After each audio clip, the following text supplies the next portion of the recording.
조선의 9번째 임금인 성종에 관한 이야기입니다. 한 지방 수령이 훌륭한 정사를 펼치자 성종은 그의 능력을 알아보고 서울로 뽑아 올려서 사원부의 지비로 삼았습니다. 오늘날로 따지자면 한 4급 정도의 공무원을 2급 공무원으로 승진시킨 것에 비유될 수 있을 겁니다. 이에 대해 사원부를 비롯한 사관원, 홍문관의 3사가 모두 반대 상소를 올렸습니다. 그러자 성종은 며칠 뒤 그 사람을 한 단계 더 승진시켜서 2조 참의에 임명했습니다. 오늘날로 따지면 1급 공무원에 해당하는 직위입니다.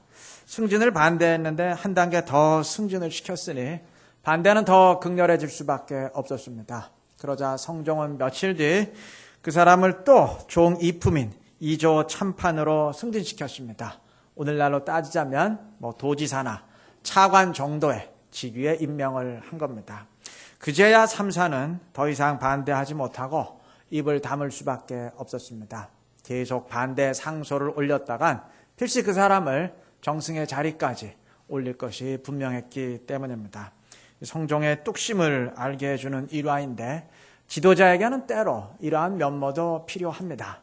물론 매사에 이런 식이라면 큰 문제가 되겠지만 경우에 따라서는 이러할 필요도 있을 겁니다. 단 그것은 사적인 감정에 의한 것이 아니라 이것이 옳다는 냉엄하고도 분명한 판단에 의한 것이어야 됩니다. 만약 그렇지 못하다면 그건 소신이나 뚝심이 아니라 개인의 쓸데없는 고집에 불과할 것입니다.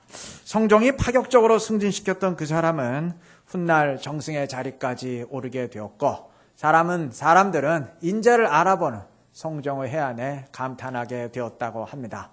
임금의 조치가 고집이 아니라 뚝심임을 증명한 것입니다. 어느 분야에나 마찬가지겠지만 신앙생활에도 이러한 뚝심이 필요합니다. 이것이 옳은 일이다 라고 판단이 될 땐 그 누가 뭐래도 어떤 유혹이 있어도 그것을 끝까지 지속하는 소신이 있어야 될 것입니다. 물론 그 반대의 경우도 마찬가지여야 됩니다. 이것이 하나님의 뜻에 맞지 않다, 말씀의 원리에 맞지 않다라고 판단이 될 땐 누가 뭐래도 어떤 유혹이 있어도 그것을 끝까지 거절할 수 있어야 될 것입니다. 성경은 느헤미야의 그러한 뚝심을 증언합니다. 성벽 공사를 시작한 이래 대적들의 끊임없는 방해 공작이 있었고 심지어 내부적인 위기까지 있었지만 느헤미야는 조금도 흔들리지 않고 초지일관해 왔습니다. 오늘 본문의 경우도 마찬가지입니다. 산발랏이 오노 평지에서 정상회담을 갖자고 5번이나 사신을 보냈어도 느헤미야는 끝까지 거부합니다. 특히 5번째 사신을 보낼 때에는 느헤미야가 반란을 획책하고 있다는 그 말도 안 되는 유언별을 퍼뜨리면서 흔들었지만 그래도 느헤미야는 꼼짝도 하지를 않았습니다. 물론 그 이유는 느헤미야가 이들의 음모를 간파했기 때문이지만 그렇지 못했다 할지라도 느헤미야는 움직이지 않았을 겁니다. 산발랏과 주변 대적들은 어떻게 하든지 하나님의 영광을 가로막고 성벽 공사를 제지시키려는 악한 자들인데 이들과 만나서 함께 의논할 일이 있겠습니까? 악한 자들과 함께 의논해봤자 죄 짓는 일밖에, 하나님 영광 가로막는 악한 일밖에 더 의논하겠습니까?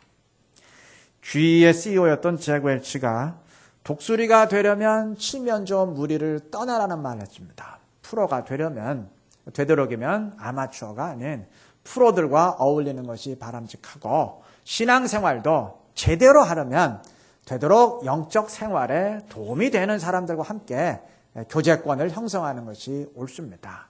악한 자들과 함께 만나서 일을 도모하면서 무슨 신실한 삶을 살 수 있겠습니까?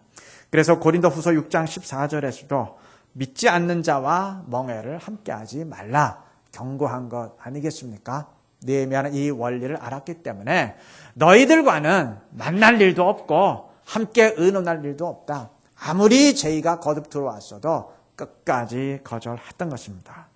우리 속담에 10번 찍어서 안 넘어가는 나무 없다 이런 말이 있지만 안 되는 일은 10번 아니라 100번, 1000번을 찍혀도 끝까지 안 되는 일이어야 할 것입니다. 창세기 16장에서 사레가 하가를 취해서 후손을 이으라 권유할 때 아브라함은 거절했어야 됐습니다. 하나님의 말씀을 무시하는 거역한 행동 아닙니까? 그러나 마땅히 거절해야 할 일을 거절하지 못한 결과 호미로 막을 것을 가래로도 못 막는 그러한 결과가 벌어진 것 아니겠습니까? 보디발의 아내가 유혹할 때 요셉은 단호히 거절했습니다.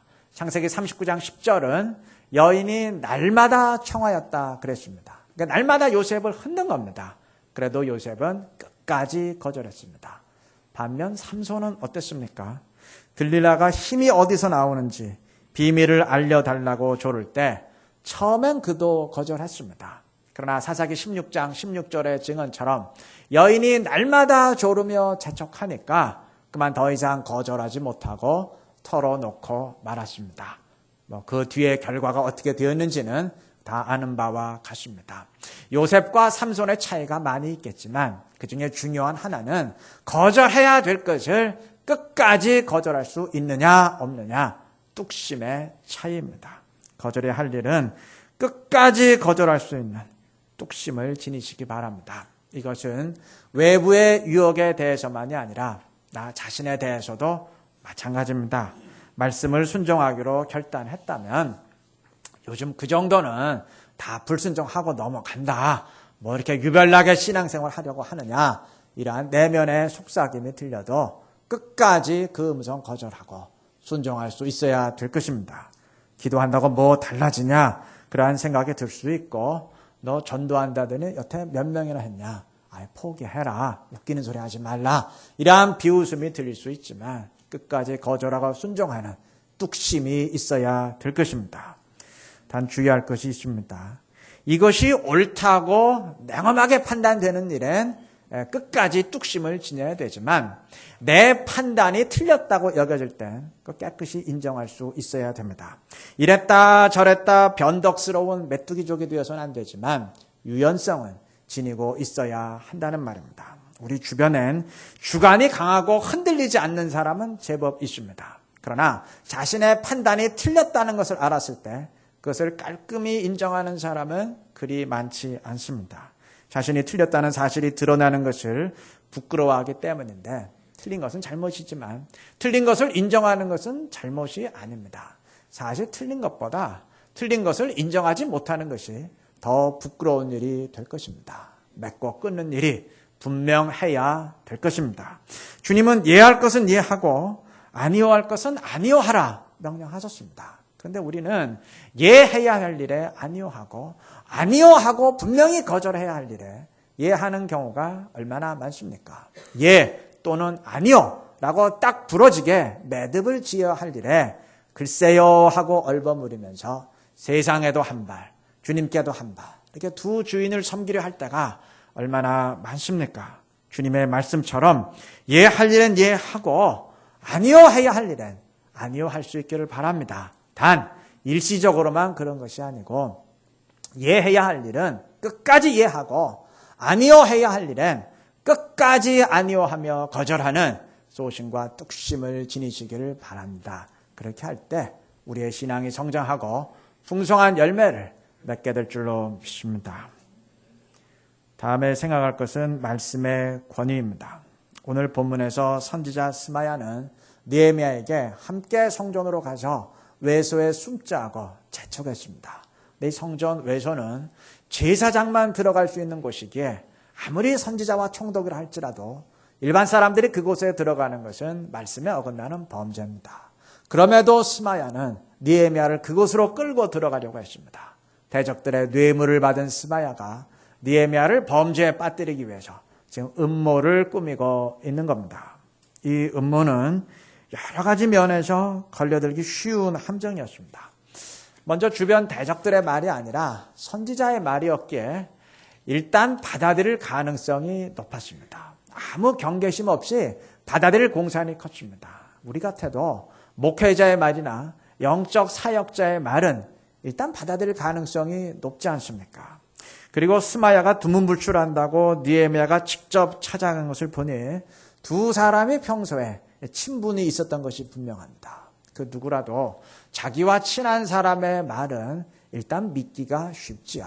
또 게다가 스마야는 대적들이 바로 오늘 너를 암살하기 위해 들이닥친다는 정보를 내가 입수했다. 시간이 없다.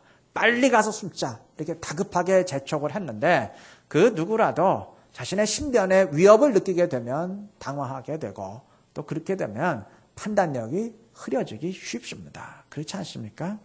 하여간 이 음모는 여러 가지 면에서 참 걸려들기 쉬웠던 교묘한 함정이었습니다. 그래도 느헤미야는 이를 단호히 거부했습니다. 하나님의 말씀에 어긋나는 사실을 알았기 때문입니다. 여러분, 아무리 영적 사역자인 선지자의 말이라 할지라도 자신과 친한 사람의 권유라 할지라도 말씀에 어긋나는 것은 아닌 겁니다. 어떤 것도 말씀의 권위를 대신할 것은 없는 겁니다. 느헤미야는 암살자들이 오늘 당장 들이닥친다는 말에도 요동하지 않았습니다. 자신의 안전보다 하나님의 말씀을 더 중히 여겼기 때문입니다. 우리가 느헤미야에게서 본받아야 될 것이 많이 있지만 그 중에 첫 번째가 이것입니다. 신앙생활엔 원칙과 기준이 있어야 하고 그것은 변함이 없어야 합니다. 만약 길거리 교통신호 체계가 오늘 다르고 내일 다르다. 그러면 그 거리가 어떻게 되겠습니까? 오늘은 빨간불이 정지신호인데 내일은 또 녹색불이 정지신호가 되는 시기라면 거리 어떻게 되겠습니까? 시장 바닥은 되겠지만 도로의 기능은 할 수 없을 겁니다. 그리스도인의 신앙생활도 형편에 따라서 이랬다 저랬다 한다면 그게 취미생활은 되겠지만 신앙생활은 될 수 없는 겁니다. 그렇게 모인 그 모임은 그건 동호회지 교회가 될 수 없는 겁니다. 신앙생활엔 변함이 없는 원칙이 있어야 되고 그 원칙은 물론 하나님의 말씀이어야 됩니다. 제가 지금 한 말에 그 누구라도 동의하지 않을 그리스도인은 없을 터인데 그럼에도 현실에서는 흔들리는 경우가 많습니다. 대표적인 경우가 힘든 현실을 만났거나 다급할 때입니다. 평소엔 빛과 소금처럼 살던 사람들도 힘든 순간을 만나면 일단 말씀을 어겨서라도 상황을 모면하고 싶어지는 것이 그게 인지상정입니다. 그러나 그리스도인은 현실이 힘들면 힘들수록 뚝심 있게 원칙을 지켜야 됩니다. 여러분 항해의 경우도 평온한 날엔 평탄한 날엔 육안으로 항해할 수 있지만 그러나 거센 풍랑일 때는 반드시 나침판이나 항법 장치를 의존해야 되지 않습니까? 인생의 경우도 평상시보다 오히려 풍랑을 만났을 때 변함이 없는 원칙을 붙들어야 될 것입니다. 다급한 순간에도 말씀의 원칙을 붙들었던 그것을 고수했던 느헤미야의 모습을 꼭 본받으시기 바랍니다. 아울러 원칙이 흔들리기 쉬운 또 하나의 상황은 신비한 현상을 대할 때입니다. 사람은 그 누구든 신비한 것에 현혹당하기 쉽습니다. 이 가짜 계시나 응답을 분별하지 못하고 속는 이유가 바로 그 때문입니다. 그리스도인은 사단에게도 속지 말아야 되고 사단에게 속은 사람의 말도 분별할 수 있어야 됩니다. 지난주에 말씀드렸지만 남을 속이지 못하는 그 순수한 사람도 얼마든지 남에게 속을 수는 있습니다. 아니 순수하다 보니까 더 쉽게 속을 수가 있는 겁니다. 저 사람은 진실한 사람이기에 결코 없는 사실을 거짓으로 꾸며낼 사람이 아닙니다. 저 사람의 체험은 진짜입니다. 라고 말한다면 예, 좋습니다. 거짓말하는 거 아닐 겁니다. 정말 그러한 영적 체험을 했을 겁니다. 그러나 그렇기 때문에 저 사람이 체험한 계시와 그 응답은 분명 하나님의 뜻이고 말씀입니다. 라고 말할 수 있는 것은 아닙니다. 거짓을 말할 수 없는 사람도 거짓에 얼마든지 속을 수는 있기 때문입니다.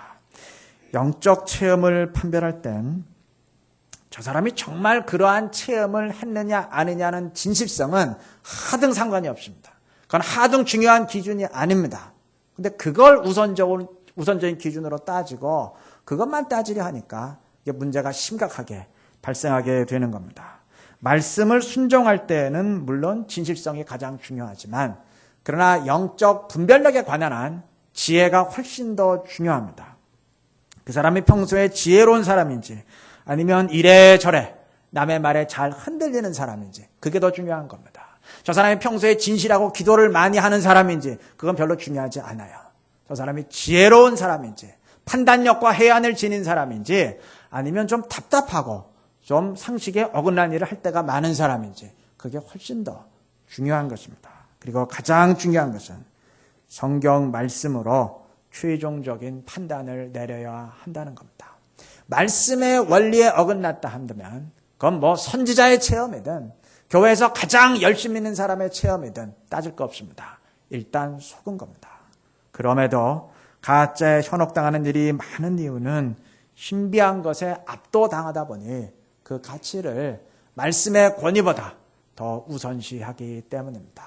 잘못입니다. 여러분, 그 어떤 것도 말씀의 권위를 대신할 것은 없습니다. 이것이 신앙의 제1원리입니다. 꼭 명심하시기를 바랍니다.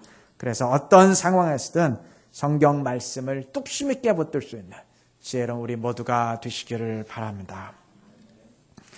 느헤미야는 대적들의 조롱과 비난을 받을 때 4장 4절 중반 부분에서 이렇게 기도했습니다. 원하건대 그들이 욕하는 것을 자기들의 머리에 돌리사. 그러니까 대적들의 공격이 그들에게 되돌아가게 해달라는 간구입니다. 운동 경기로 따지면 그들의 공격이 그들의 자책골이 되고 자충수가 되게 해달라는 간구입니다. 오늘 본문은 그 기도가 응답되었음을 증언합니다. 오늘 본문에서 느헤미야는 대적들의 모든 음모가 자신을 두렵게 만듦으로 함정에 빠뜨려는 그 계책이었음을 증언합니다. 먼저 5번이나 거듭된 산발랏의 회담 제의를 끝까지 거부한 뒤에 느헤미야는 9절에서 이렇게 말합니다. 이는 그들이 다 우리를 두렵게 하고자 하여, 그러니까 자신과 백성들을 두렵게 만듦으로써 무너뜨리려는 전략이었다는 말입니다. 스마야의 음모를 물리친 뒤에도 그는 13절에서 이렇게 말합니다. 그들이 뇌물을 준 까닭은, 그러니까 스마야에게 뇌물을 주고 음모를 꾸민 까닭은 나를 두렵게 하고 이렇게 함으로 범죄하게 하고 그랬습니다. 역시 자신을 두렵게 만듦으로 범죄에 빠뜨리려는 술책이었다는 말입니다. 14절에서도 주변의 대적들과 또 매수된 선지자들을 언급하면서 나를 두렵게 하고자 한 사람들이라고 결론을 내립니다. 정리하자면 이들은 느헤미야를 두렵게 만들기 위해 지금까지 끊임없이 공격했고 느헤미야는 꿈쩍도 하지 않았습니다. 그 결과 어떻게 되었느냐? 16절 보시면 우리의 모든 대적과 주위에 있는 이방 족속들이 이를 듣고 다 두려워하여 크게 낙담하였으니 그랬습니다. 이상한 일이 벌어졌습니다. 이들이 그렇게 두렵게 만들려고 했던 느헤미야는 하등 두려워하지 않고 용기 백배한 반면 되레 이들은 두려워하며 떨게 되었습니다. 느헤미야의 기도처럼 하나님이 그들의 공격을 그들에게 되돌리셨기 때문입니다. 두렵게 만들려고 했던 이들의 공격을 그들에게 되돌아가게 하셨습니다. 그들이 쏜총에 그들이 맞게 되었던 겁니다. 여러분, 느헤미야가 끝까지 참으며 사명에 집중하자 하나님이 대응하셨습니다. 여러분, 내가 나서야 할 일, 만약에 내가 나서면 하나님이 참으시지만 내가 끝까지 참으면 하나님이 참지 못하고 나서십니다. 물론 경우에 따라서는 내가 나서서 내가 해결하고 내가 대응해야 할 일이 있습니다. 그땐 그렇게 해야 됩니다. 그러나 냉엄히 판단해서 이건 내가 나설 일이 아니고 하나님께 맡기는 것이 현명하다고 판단되었을 땐 그렇게 해야 됩니다.